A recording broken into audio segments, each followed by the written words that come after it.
Hello, hello, hello. Back again with the Dynasty Tailgate Podcast, a part of the Semi-Pro Fantasy Sports Podcast Network. I am at Ombre Vendor on Twitter, Billy Mansell. It's good to be back. I took a week off. Was not feeling the best last week, as anybody who listened to the Offensive Points podcast heard. I was a little under the weather, so did not want to come on here and sound like absolute horrible for 30 minutes because that probably wouldn't have gone well. I'm still not all the way back, but we're getting there. We're getting there one at a time. It was not COVID. It was some kind of other sickness, maybe a small flu, something like that. But all good. We're better now. So let's get into this. As I promised 2 weeks ago, we're going to talk wide receivers today. However, before we get into that, Joe and I, OP Economist, I don't know if everybody remembers him from the beginning of this podcast, but we got our media credentials approved for the Senior Bowl. So we will be heading out there to check out all of the seniors that are going to be available for that bowl game. It'll be a lot of fun. It's the end of January, beginning of February, right before the Super Bowl. I'm pretty pumped. I'm not going to lie. Getting to see some of these guys in person is going to be awesome.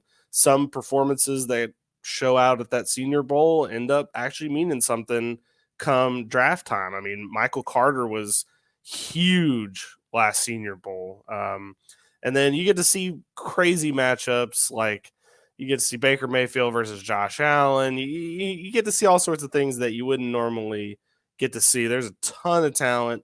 We'll get into that at a later podcast, but there's going to be a ton of people there. It's going to be a blast. It'll be a lot of fun. Cannot wait to cover it for this podcast and just in general, getting to see and talk to all the people that are going to be there. It'll be a lot of fun. So stay tuned. We will have a preview of that for sure, and we will get you content from the Senior Bowl coming up here at the end of January. So let's get into why we're here today. We're here to talk about wide receivers for the 2022 draft class. This is it. This is the cream of the crop, the people that you are here to talk about. I would say this is probably the deepest of all the position groups that are available in this draft. Wide receiver is by far the deepest at any position. You could make an argument for cornerback. I would hear that out.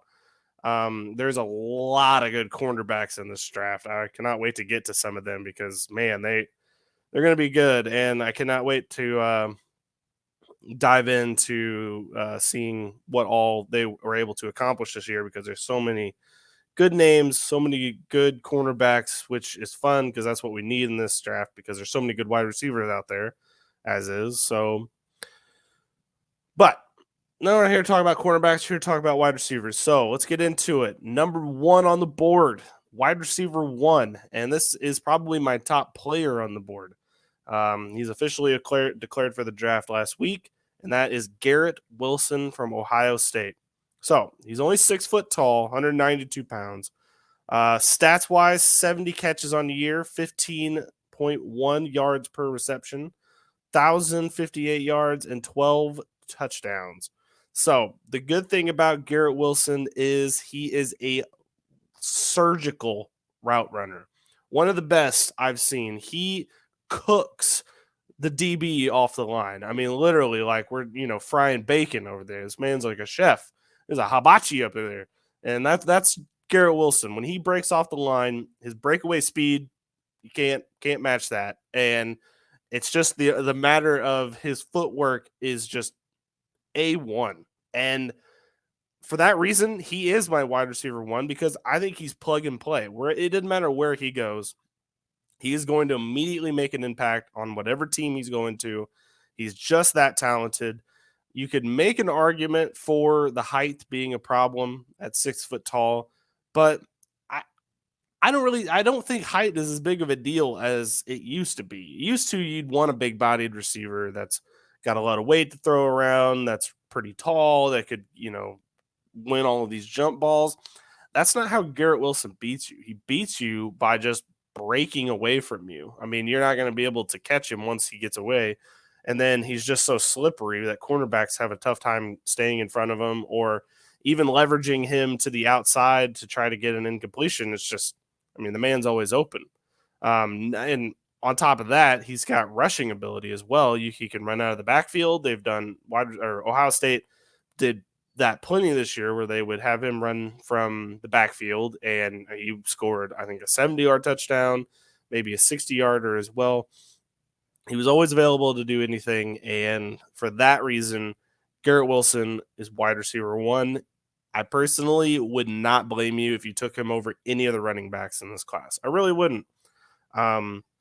Because although I like all 3 of the running backs that are going to be at the top, Breece Hall, Spiller, Walker, I understand why they are going to be there at the top. And you're going to have, if you need a running back, you're going to have to take one. I get it. Like that's how it is. But this is going to be the best player right here, Garrett Wilson. He is going to be the guy that changes your team. He's going to be the immediate guy that steps in there. You're going to be looking back next year and be like, damn, I should have gotten him on my team. I think when it comes to 2023, when we're looking back at last year's draft, we're going to be like, well, I mean, why did we sleep on Garrett Wilson? Doesn't make any sense. This year, I'm pretty sure that player's Jalen Waddle. A lot of people did not expect for him to be as good as he's been, including myself. I thought there was major problems with that ankle. Has not shown itself yet. I mean, maybe there's something down the line, but as of right now, Waddle looks unstoppable. And I think Garrett Wilson, for this class, he's not – I don't think he's Jamar Chase. Jamar Chase is just special. I mean, any team that Jamar Chase – like, if you could be on a team with Justin Jefferson and you make Justin Jefferson look like the slot receiver that can't do anything, or not that he can't do anything, that he's just definitely the second banana – then, I mean, that should show you everything you needed to know about Jamar Chase. However, Garrett Wilson, number 1 guy in this class. Don't think it's debatable. Okay, we'll see. To me, it's not debatable. To a lot of people, they have a couple other people ahead of him. All right, on to number 2 on my list, and that is Treylon Burks from the University of Arkansas. He is a 6'3", 225 receiver, big-bodied.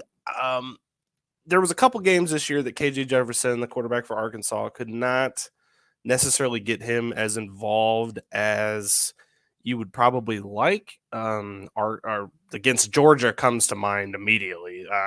That was a complete lockdown. But I don't think that was a referendum on Treylon Burks himself. I think that was more of the offense and how stout that Georgia defense was. I mean, we saw what Jamison Williams did against them, and maybe that was closer to a fluke than what happened to Treylon Burks. But KJ Jefferson, they were just living in the backfield the whole entire game against them. So there wasn't really a lot for Treylon Burks to do. So let's get to the stats. 67 catches, 16.8 yards per reception, 1,100 yards, receiving 11 touchdowns. And when I tell you that he runs like a gazelle, he runs like a gazelle. The man is a quick 225 pound receiver. And I think one of the biggest things that's good about him is that although he can make the contested catch, he can also catch it in stride, outrun your defensive back. He doesn't look fast when he's running. He looks a little plodding, but it's a powerful run. And I think that, when you bring him to the next level, it's going to mean a lot. I kind of made a joke on Twitter. It wasn't really a joke. It was more of like I wanted to press some buttons, see what people thought. So I compared Treylon Burks to Laquan Treadwell, who was from Ole Miss a couple years ago. Everybody remembers him. He was first-round wide receiver from Minnesota, and for all intents and purposes was a bust. Injuries did plague him, and he did fracture his ankle in his junior year, before his sophomore year, before he ended up coming out his junior year. The size is about the same. Yards per reception, a little bit off. I think Laquan Treadwell is more like 14. Treylon Burks all 3 years has been 16 at least. So I think he's better. I'm trying to hunt down the busts in this class, and I came to Treylon Burks, and I'm like, Is there any chance that that's who it is? But I don't think it is. So Treylon Burks, very powerful wide receiver. He's going to make any team that gets him a lot better. He's going to be an immediate starter day one. I think there's about 4 wide receivers in this class that are immediate starters day one. A couple others that I think are going to seep in as the year goes on. But Treylon Burks, big play threat down the field. He's tall. Whoever gets him is going to love him, and hopefully he can get put into a good situation. I definitely see teams that need the wide receivers are like the Browns, the Saints. I could hear maybe the Cardinals if they don't sign back AJ Green. San Francisco could probably use one. I mean, the obvious ones that have always needed one, like Green Bay, for example, has always needed a wide receiver. They will never take one for some reason. We'll never understand that. But so Treylon Burks will be good on any of those teams. Any team he goes to is fine, as long as they don't put him in a situation where there's a lot of wide receivers on there, because that's going to end up capping what he can do. The old CD Lamb issue. So hopefully that's not what happens to Treylon Burks, but he's good. So put him in there. Number 3, the relative newcomer in this class. He was not touted as being one of the top wide receivers in this class, but it's hard to knock his production, and that is Jamison Williams from Alabama. He has been a revelation this year. Every game he's in, he immediately affects it. He immediately comes in, takes over the game. You can't stop him. Georgia tried. Believe me, it was tough to watch for a Georgia fan, I'm sure, as Jamison Williams carved up the defense. He's not particularly big. He's 6'2", 189 pounds. It's not like big-bodied, not going to kill you, but his speed is something that is like ferocious, because he's just, he's always coming across the middle. He's going to outrun your defensive back. You don't have a good chance of catching that. At the next level, I think probably will be a little closer to what he actually is, but it's really hard to knock what he's done this year. It's flat out impressive. And for me, he's the wide receiver 3 in this class. Stats wise, 68 catches, 21.3 yards per reception. Insanity. 1,400 yards receiving, 15 touchdowns. The dude is unstoppable. I thought going into the year it was going to be John Mechie III. That was the Alabama wide receiver, the next one in the long lineage of Alabama wide receivers. Nope. It's Jamison Williams. He's going to go high in the draft because he's got the Alabama pedigree. Every kid that comes from Alabama is immediately going to get the special treatment. Not that there's anything wrong with that, because a lot of these Alabama wide receivers have ended up working out. I mean, I don't even need to go through the list. Julio, Jerry Jeudy, Amari Cooper. We don't need to go through the list. He's just the next one in this long list of Alabama wide receivers. So Jamison Williams, locked in, no problem. He probably will put on a couple of pounds in training camp, but as long as it doesn't affect his speed, I don't see any kind of issue with him. All right, on to number 4, this guy could have been higher. The problem is he fractured his ankle about 8 games into the season, and that kind of sucked. So it's Drake London out of USC, 6'5", 210. I don't know what else to say. He's an absolute monster. He reminds me of Kenny Golladay. That would be my comp right away. I haven't given out many comps. Garrett Wilson's probably Antonio Brown, by the way. That's probably who I would comp him to. I would not comp Treylon Burks to Laquan Treadwell. That would be hateful. But Drake London, the guy looks like Kenny Golladay. It's tough to not see that. Drake London's stats this is before he got hurt. This isn't even like he was so far above everyone else in stats before he got hurt that his stats look like a full season worth, because he was on an insane pace. But he had 88 catches, insane. 12.3 yards per reception, 1,084 yards, and 7 touchdowns. He did that in like 8 games. It's insane. The yards per reception was more because they were using him as a possession receiver. He has incredibly good hands. That kind of important when you're that good of a wide receiver, and especially when you're 6'5". I don't see how, other than the medical problem of him having a fractured ankle, I don't see how you can't hate or can't like this guy. He's going to immediately be something that if he falls to the second round, I would be shocked because he again looks like a can't miss. Like the problem when you have somebody that tall is usually he doesn't have the best of hands. Like he's probably won a couple of jump balls in his day, but he's never been somebody that has transcended the position. But this guy was clearing away the leader in receptions before he got hurt. I mean, it wasn't even close between him and everyone else. And yardage as well. He was like 200 yards above everyone when he got hurt, simply because they kept peppering him with targets. He had games this year that were like the stats were unbelievable, and I, for one, will be definitely targeting him in the draft.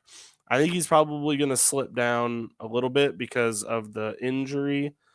But if you watch his tape, it's crazy. You never see a guy that's that size doing what he was able to do, and I mean, literally anybody he went up against, he was insane. So, a couple of the crazy games for this year, just to kind of let you all in on what I'm talking about. Um, he had a 12 reception for 137 game, a 13 reception for 170 game, 16 receptions for 162 game, and against Notre Dame, which was a really good matchup, 15 receptions, 171 yards. That's what he's capable of. It's not just like, with guys like Treylon Burks, Jamison Williams to an extent, not necessarily the same, but you would have these 150-yard games, but only maybe 6 catches. Like they would just have that big play. This guy, you throw him the ball, he's everywhere. The man can catch. He doesn't necessarily have to be the guy that catches the long bomb down the field. Sometimes it's these little 10-yard outs. You just keep peppering him with targets, and the man catches the ball. So Drake London, please do not sleep on him in this draft. Please don't, because you're going to end up making a mistake leaving him off your list of draftable people. And I'm sure by the time we get to the draft, he'll probably be overhyped, and people will be like, "Oh, he's the next Calvin Johnson." Well, let's be clear. It's not Calvin Johnson, but a Kenny Galladay that's still an impressive comp in my opinion. So that, in my opinion, is the end of the for sure cannot miss going to start day 1 tier. Everyone else under this, and I'm only going to do 3 more today, and then I'll get to the rest of them at a different time because there's so many wide receivers in this class that I can't get to all of them today. But I've got 3 more listed here.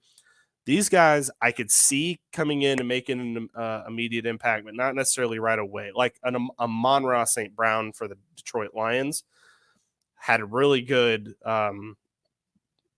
gauge of how good he was going to be at the next level, and they slotted him in to be the slot receiver, and he didn't end up taking off until about 12 games into the season. Now he looks unstoppable. So these are the kind of guys like that. Rondale Moore, that would be a good example of players that are going to go in probably the second round, but that doesn't necessarily mean anything bad about them. So first one is David Bell from Purdue, 6'2", 205. Stats-wise, 93 catches, 13.8 yards per reception, 1,200 yards receiving, 6 touchdowns. My problem with David Bell is he was a smidge inconsistent. I know you look at the catches of 93 and you're like, whoa, I mean, how could he be that inconsistent? And then was catching everything. He was pretty solely the only part of that Purdue offense that made any real strides. I have him number 5, so it's not like I'm downing him in any way, shape, or form. I'm not trying to tell you that he's a bad wide receiver or anything. I'm just saying right away, I don't know if he's going to be super impactful. I think down the road, he definitely will be. He's got to work into it. Again, as I'm going to say this with every player in this entire draft process, landing spot matters. And for David Bell, it could be something where he has to step in right away. Like say Cleveland drafts him, they're going to need David Bell to be an immediate impact right away. For me personally, I don't think Cleveland needs another guy like this. I think he fills a lot of the Jarvis Landry, checks a lot of those boxes. Maybe they could go after Burks or London or, one of the taller guys, not really necessarily David Bell, but at the same time, David Bell's fine. He's a good possession wide receiver. He's not the long bomb threat that, the rest of some of these other guys are capable of. He's more of that like dink and dunk, get down the field, a little 8-yard out here, a little 7-yard out here, throw it over the middle for 15 yards, that kind of thing.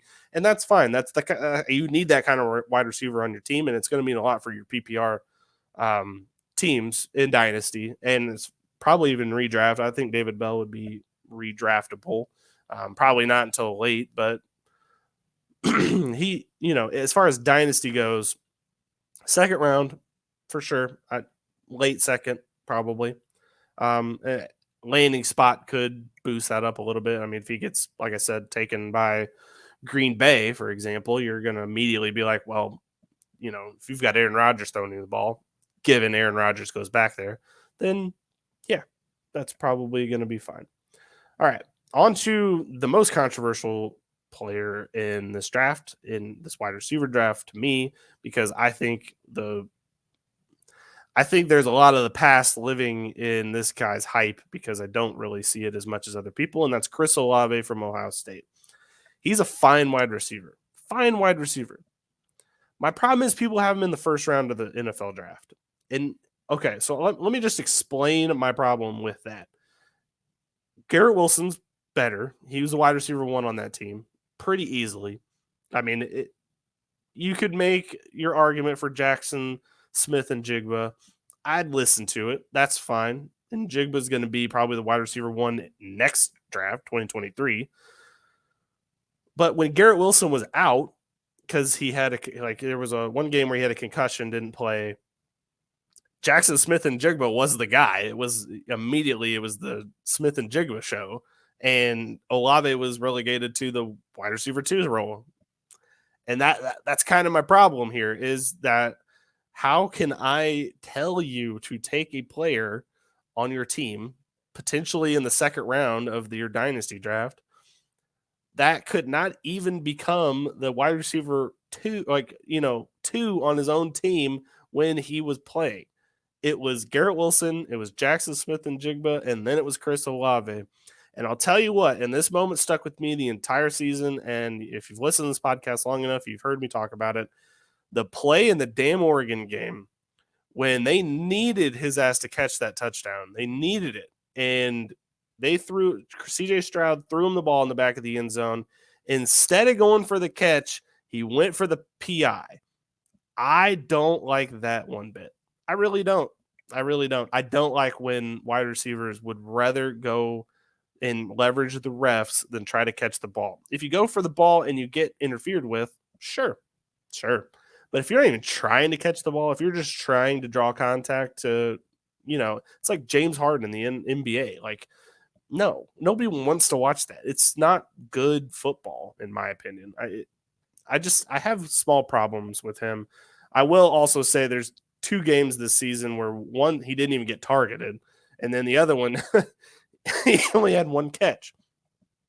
How are you a wide receiver 1 in the NFL draft if you only are getting targeted 1 time in a game, and then the other game you don't have a single catch? It's insane. That is insane to me. So let me get through the stats real quick. He's 6'1", 187, a little undersized. I'm sorry, that was a dig. I don't hate Chris Olave. He's going to make a team, he's going to make a team, and given the right situation, as the theme is of this podcast, he could be very good. So 65 catches, 14.4 yards per reception, 936 yards, 13 touchdowns.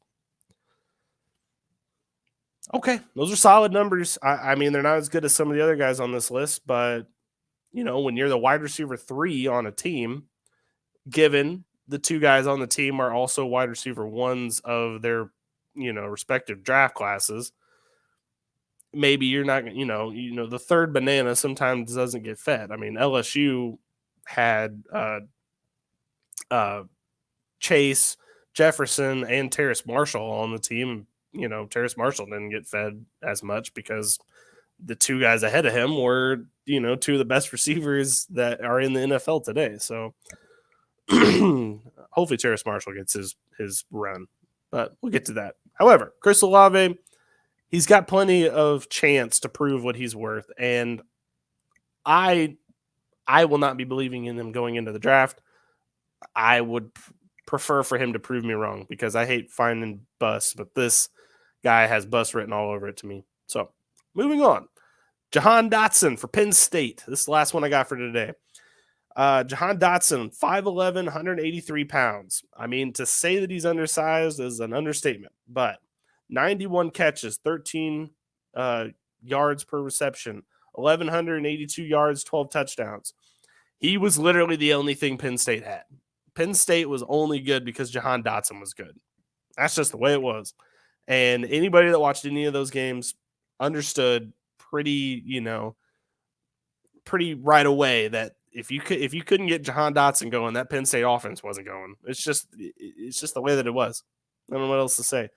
I personally, I like him. He is a little short. I get that. I'm not, our short kings out there are, they're players. They're good. I'm not going to hate on anybody for their height.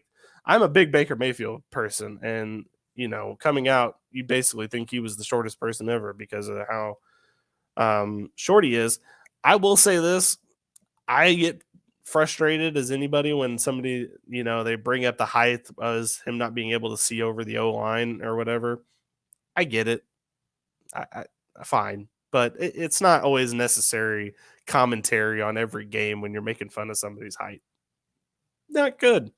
But Jahan Dotson has really good hands, and that is what's going to keep him relevant. I think he's got slot receiver written all over him, and given what slot receivers have been able to do this year, Amon-Ra St. Brown among them, having a guy that's a good possession receiver like that is really important, and a guy that you can give that amount of targets to that is going to be able to catch the ball. Now, here's the problem I have is I think, we'll have to see what his 40 time is at the combine, what he does in like the shuttle cone drill and stuff, because that's the kind of stuff that they take to heart when you're watching him. Maybe he can go up the board a little bit. Personally, I don't think you're going to have to worry about grabbing him until like the third round of your dynasty draft. By the way, when I talk about rounds, I'm talking about IDP included. So, that's every offensive position and every defensive position. Jahan Dotson, probably late third round. I think you could probably get him mid to late third round. And it's not an indictment of his talent. It's that like there's other positions that are going to seep up into the earlier rounds, I think, that are going to be important. There's a couple of defensive players I think are going to be first round picks this year in IDP drafts, which never happens. Normally you can get those guys in the second round. But Jahan Dotson, good player. Can't wait to see what he's able to do at the next level. So that's the end of part one of wide receivers. I will come back to them. I have a whole like later round of running backs and wide receivers that a little bit of a sleeper. They're a little inconsistent. They're not going to be the guys that you see right away, but I don't want anybody to go through this draft process, anybody who's listening to this, to go into, the draft and be like, well, who the hell is that guy? Like, why is he getting hyped? And not at least have a little bit of a primer on who they are.